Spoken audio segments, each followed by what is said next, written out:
What's going on, world? It's your homie SenseiRip, and I'm back again with another video. Today we got Uncle Luke confronting Fat Joe on IG Live about his claims of putting on Trickdaddy and Pitbull. That's right, y'all. Y'all know how we do. Let's check out this clip and see how everything went down. Make sure to leave your thoughts and comments down in the section below. And yeah, let's get right to it.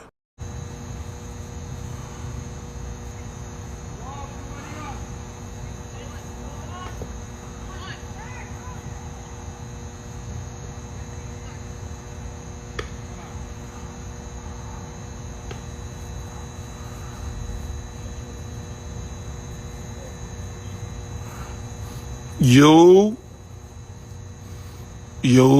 can y'all hear me? Yo.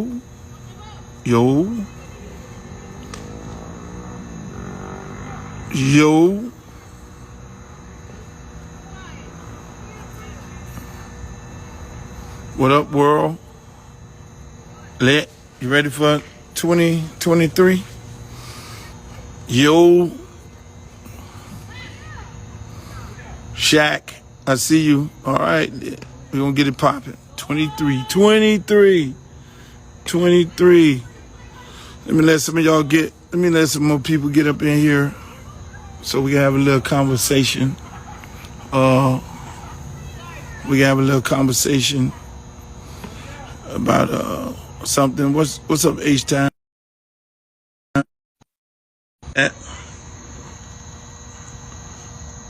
What's up, Shane? I know I'm supposed to be at the meeting, but I'm at the baseball field. How y'all feel? Y'all come on in. Let me, I feel like T.I. today.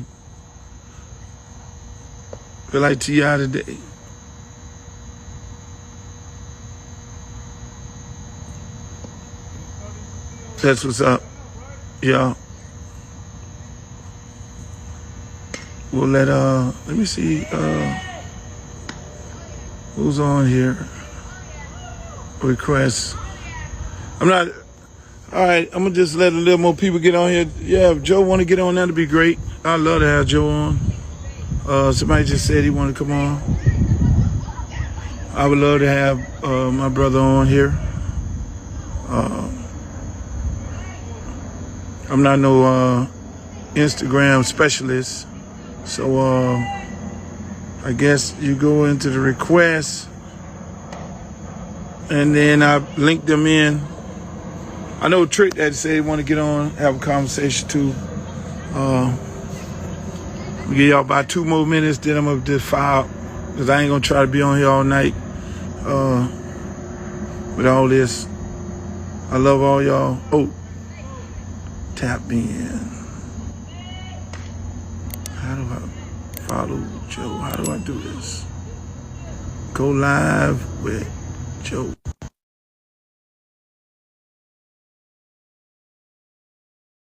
You in, Joe? I think that's how it works. Uncle Luke, the living legend, the icon. What's going on, Craig? How you feeling, man? I'm here, man. You know, Luke, man, I've been 20 years in Miami, never had one argument with somebody, right? And so when they wake me up, I'm sleeping, I'm in my mother's house, I'm here in Miami. And you know how people get to talking and then I'm like, this is impossible. And so what I can say is, Luke, like I told you, Luke discovered Miami. Luke is an icon, living legend. He created the sound of Miami. He put everybody on. Now, what I was explaining, right, was maybe even Trickdaddy don't know. I came down to Miami when it was Super Bowl. Trickdaddy was playing all over the Calmar, all over the parties. I went back up to New York. I sat down in the office with Craig Kalman, who's still the boss of Atlantic. I don't fuck with him no more. But I took the demo of Trickdaddy. I put it on his desk. I said, you need to sign this guy. He's the next guy. Now, I know you discovered Trick. I know you discovered Pitbull. I never said I discovered them. Luke, I took his demo out of love for hip-hop, and Craig Kalman calls me 2 days later and tells me, I signed a guy Trick from Miami. Cool. That's what I'm elaborating to. When it comes to Pitbull, I know you discovered Pitbull from day one. I didn't say I discovered Pitbull. What I said was, when I was in New York, I was fucked up. I was on the run. I came to Miami. My brother Robert Fernandez, Robbie Rob, who still works with Pitt to this day, let me stay in this house for 6 months. Nobody else has done that for me. So a couple of years later, when Big Pun's double platinum, Fat Joe's platinum, the Spanish niggas is rocking, TBT is begging me for any Spanish artist in the universe. Robbie Rob steps to me and says, Joe, I need this favor. I walk in TBT to Brian Leach, Steve Gottlieb, and I said, this is the guy. This is the next one. Now they signed him. I never did business with Pitbull or Trick. I never signed him. This was all out of love. Everything I did was out of love. Right. And so when I say these things, you know, we've been around too long, Luke. We've been a principle. So when I go on record and I say something, I really believe it. I really mean it. And so I know it's always been love with me and you. I know it's been love with all of us. And so when everybody's telling me this and this and that, I say, yo, let me break it down to Luke and everybody, my side of the story, or my truth, because I'm telling the truth.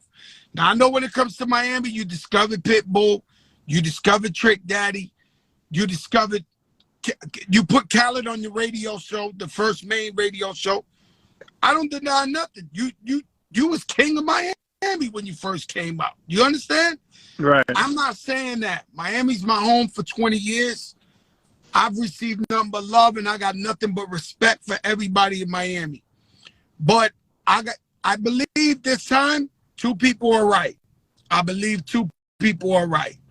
And that's it. I just want to come on here and say my piece, brother. Yeah, man, I appreciate it. Just like when we had a conversation, you know, and that's why when I did the post, you know, my father was telling me about it, and I looked at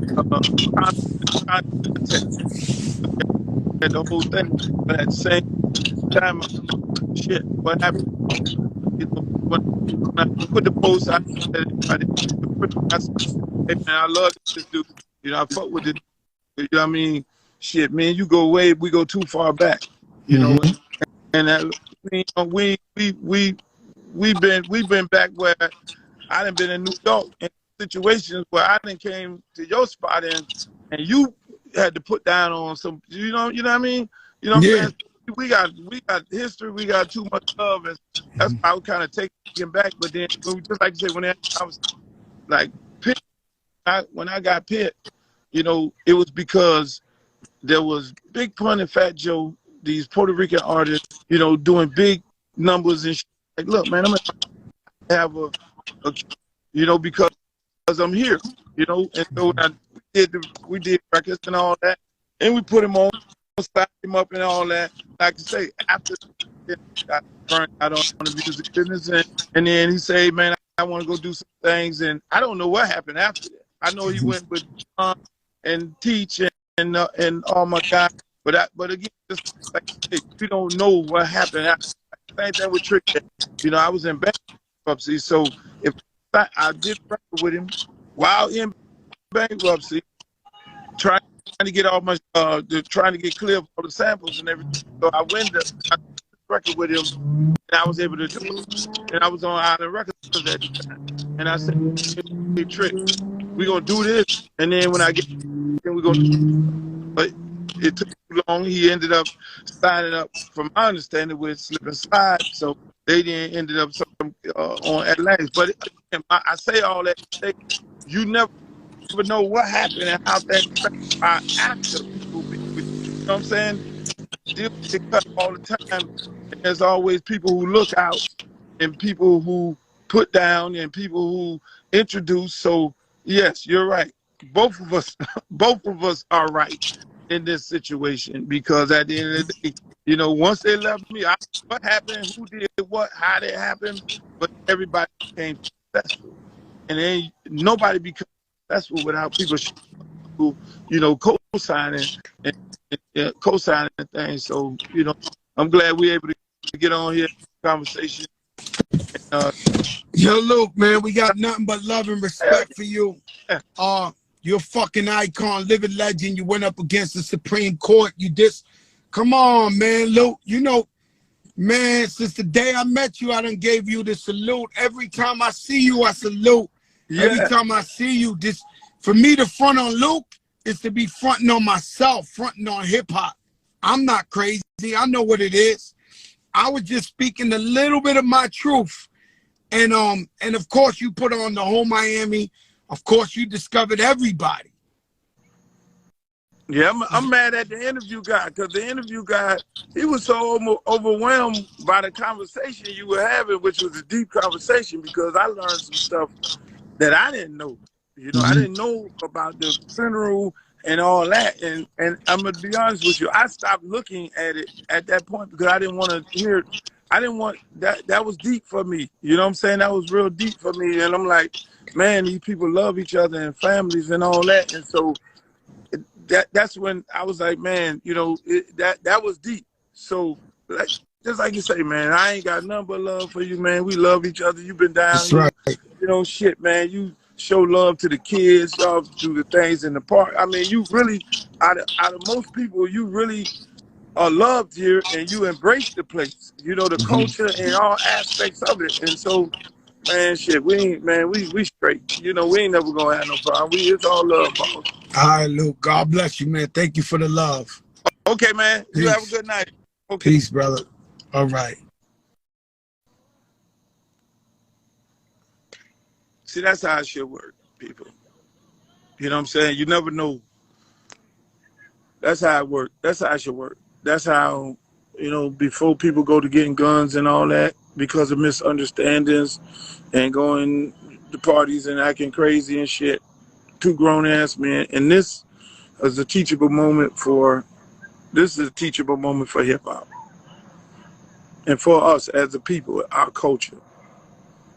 Everything don't result into an argument, because misunderstandings should not result into arguments. You know, you should be able to have a conversation and talk your way out of it.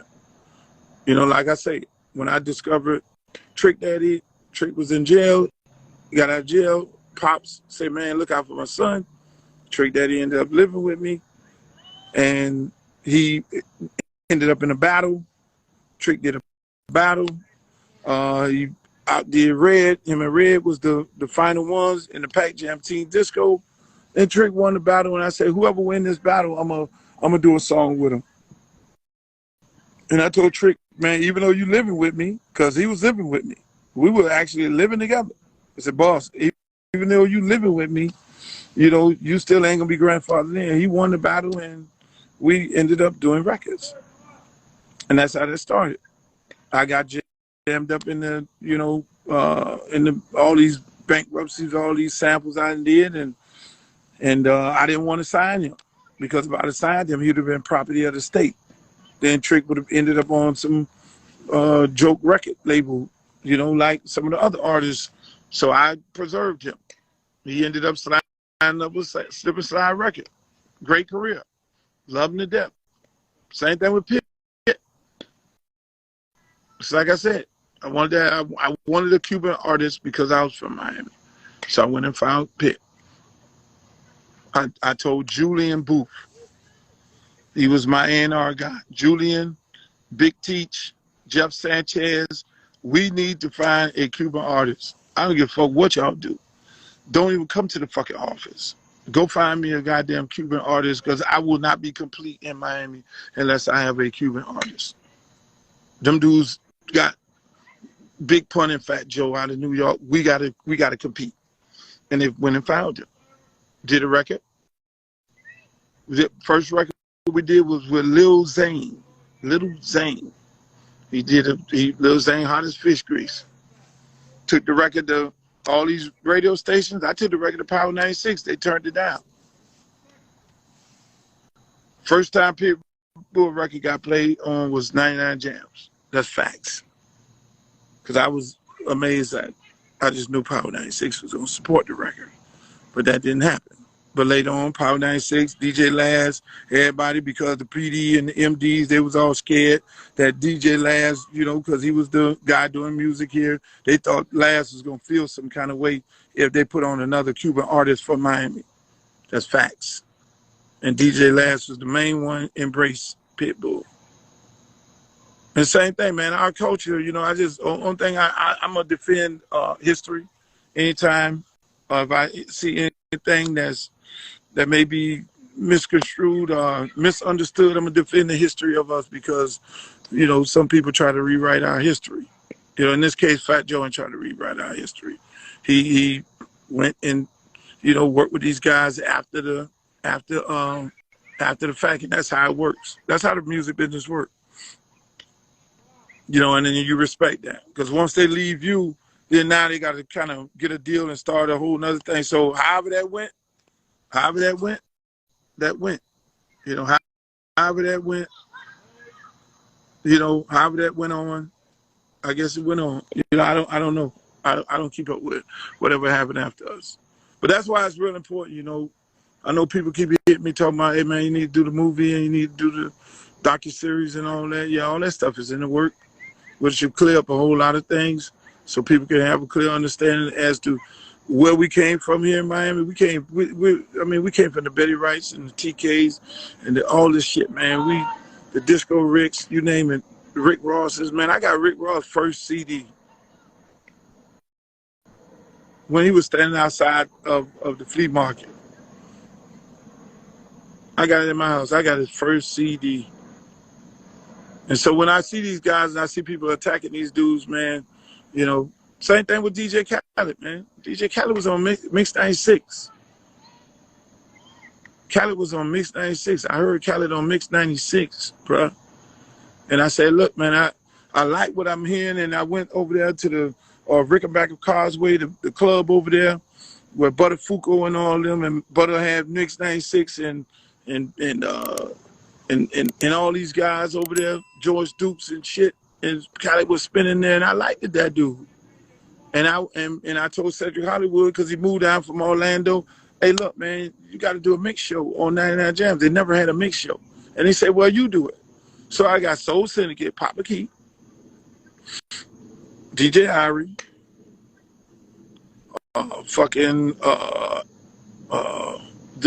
we had DJ Khaled, we had Uncle Al, God bless the dead. We had we had Papa Key. All them was a part of Soul Syndicate. So we had a combination. That's how them guys got started off of that show. You know, quite a few times they say, look, you gotta tell Khaled to be quiet. He too loud. He too this. He too that. Khaled don't even know that. He probably looking at this shit right now. Every time that I was off the air, every time we were off the air on a Friday night, it was because the people at 99 Jams wanted to suspend Khaled. They did not want him on the air. He probably don't even know this right now. And I say, he goes, I go. I'm doing this shit for free. I'm just doing it for the community, breaking new artists from Miami. So I'm not getting paid for this shit. I'm not no radio dude. I'm just doing it for the culture. And every time you wanted to suspend him, I then took off. I said, well, I'm suspended too. Because he's going to be on here. He go, I go. You don't even know that.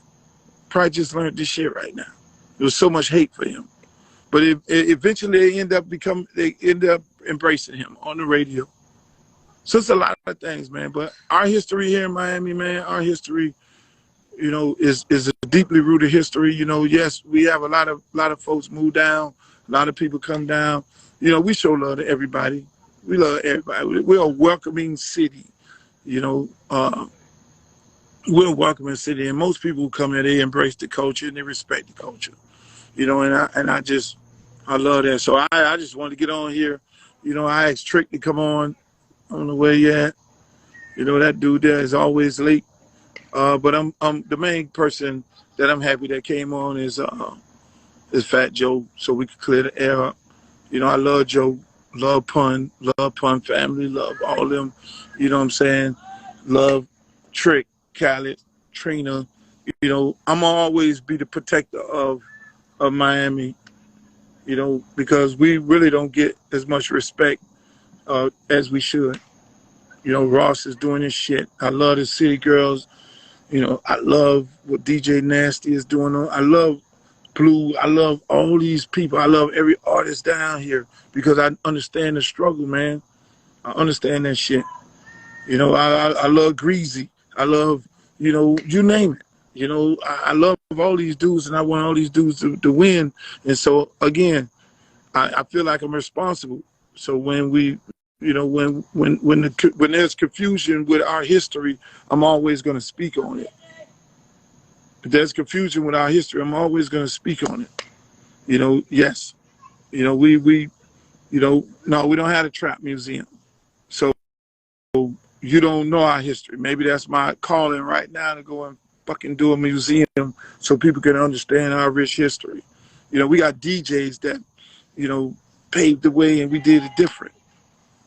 You know, we have history.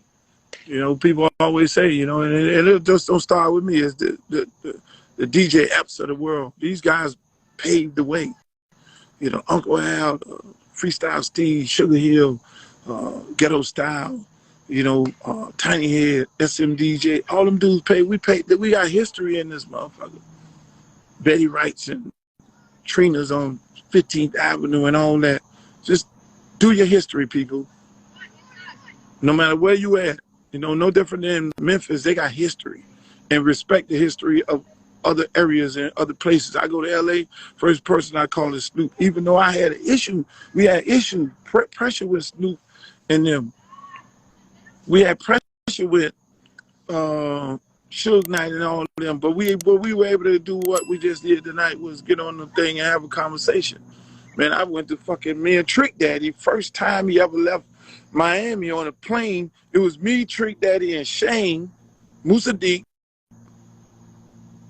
Got on an airplane, went to Vegas, went to Suge Club, and sat down with him and Pac, and we talked about it, and ended up doing an interview to let people know that the same thing we did right here tonight is all love.